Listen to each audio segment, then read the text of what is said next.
Hi, this is Amazing Dave, or some call me that, and today we're going to look at the Ryobi trimmer. It's the string type trimmer, and it's the model P2009. This is the same as the kit. That's the P2090, which comes with the batteries and so forth. The 2009, I believe, is the one that comes without the batteries. Same unit. So anyway, if you look on the internet, there's a lot of comments about this trimmer. And first of all, this is a good trimmer, and it can do some tremendous things. And no, I'm not being paid by Ryobi to say this. So, but if you look online, people are having multiple issues, mostly with the comments that I see with them, the unit itself, running for a period of about 10 minutes and then shutting down. And the speculation, the comments on there that I read are that it's believed to overheat, and the main cause being overheating of the motor is the speculation, and it shuts down. Once it cools down, then you can use it again.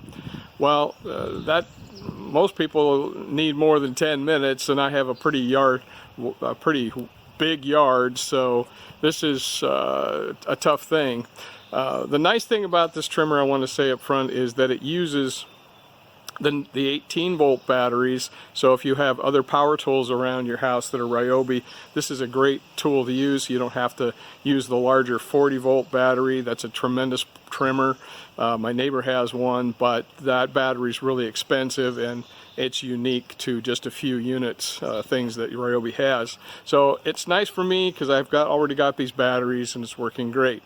Out of the box, this unit, you start it up, it's got two settings, a high and a low, and either one is good, but on the high setting especially, the thing has got tremendous amount of speed and tremendous amount of torque. It's a completely different kind of motor that they're using in any of the other trimmers that Ryobi has, and it really does a tremendous job. The engineer's intention is this to be a fantastic trimmer that works on the common batteries, and it will do almost anything that you want it to do as far as its torque and capabilities. But the one that I have also has a tendency to overheat. It will shut down within 10 minutes, sometimes less than that, and sometimes it takes quite a while for it to cool down.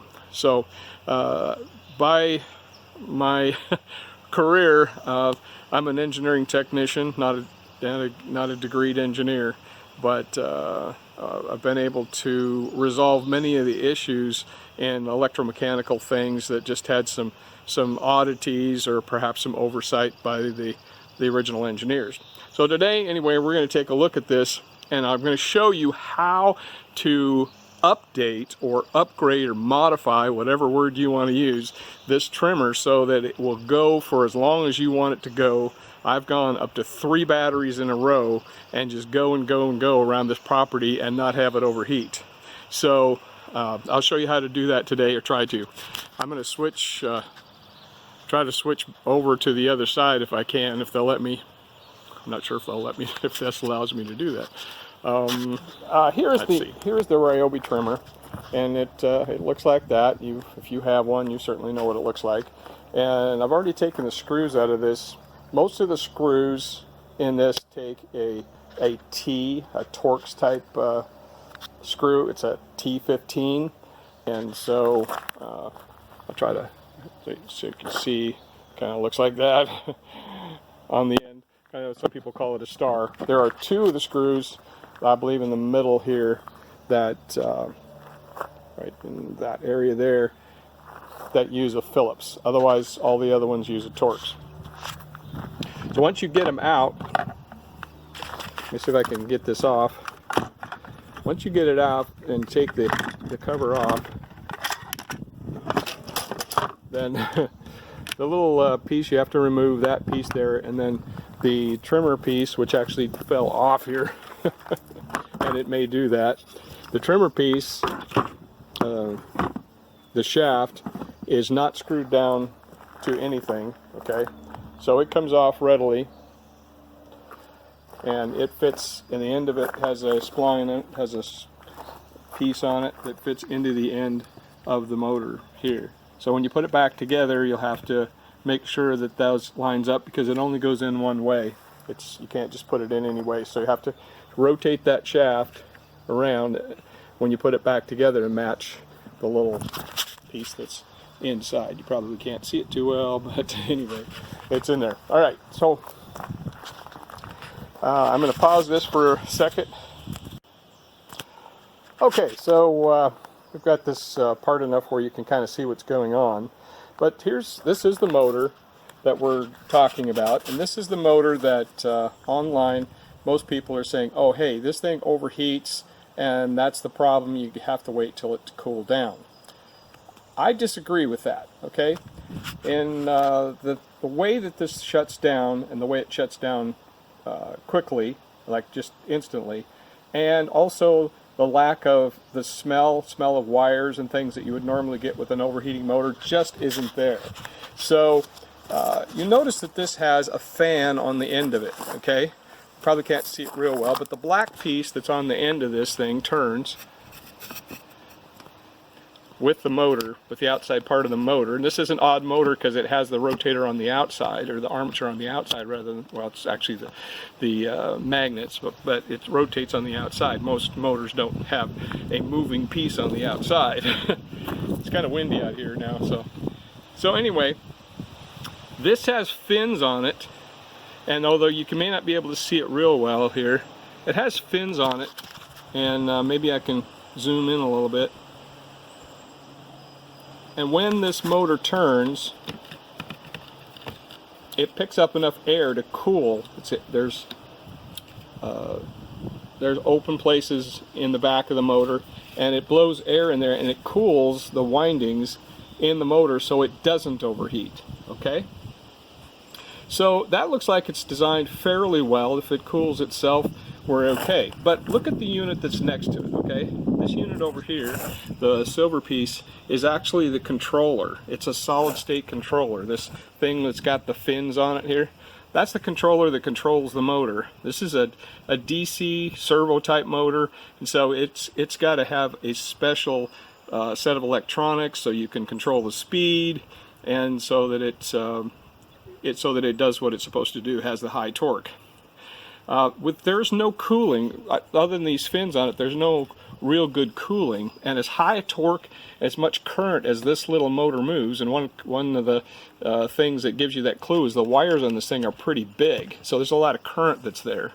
So I have familiarity with these controllers before because I used to do some racing, that is little model car racing, that had controllers, and we always had problems with them overheating. So I'm suspicious that little controller is overheating and not the motor itself. That's what I suspected. So what I did is I decided that I wanted to put another fan on the back side of this so that this unit cools too. To check my theory out, I took this fan on the back side of the motor and I flipped it over so that the fins are on the outside, so it's blowing air on the cooler. Okay, and when I ran it with the fan reversed, it cooled the controller enough that it didn't shut down. However, that is, past the point where it normally did. I could run 15 minutes longer, 20 minutes, and it didn't shut down. But I could smell the motor as the motor was starting to heat up. So what I did was I went and purchased, hang on just a second and I'll run over here in my dirty garage. I went and bought a fan that's made for a CPU cooler. Well, not the main CPU, but actually the cooler that you put on a video card. And the video card, here it is right here. The video card happened to be just the right size, a little bit small. I've got glue on it here, so you can't see it real well, but so this little CPU fan, that is a GPU actually, this little fan that went on a video card, and that's about the right size to fit on the back side of this motor. And I mounted it, I actually glued it to the back side. And when I did that, I could run this thing for just about as long as I wanted to. It did not shut down. Now, since this is a slick surface that's on the back side of this, I was worried that this was going to come loose because the glue didn't really hold all that well. It never did come loose, but I was afraid of that. So, this is very difficult to find, but I was able to locate another fan that's the same as the one. So the holes and everything line up. There are 3 screws that hold that fan in place, and they are a 3mm. So if you go looking at a hardware store, they're going to be an M3 and then a 0.5 thread. So M3, 0.5, and you need about, once you want to mount this in the back of the other one and put that on, those screws that are in it obviously are not going to be long enough.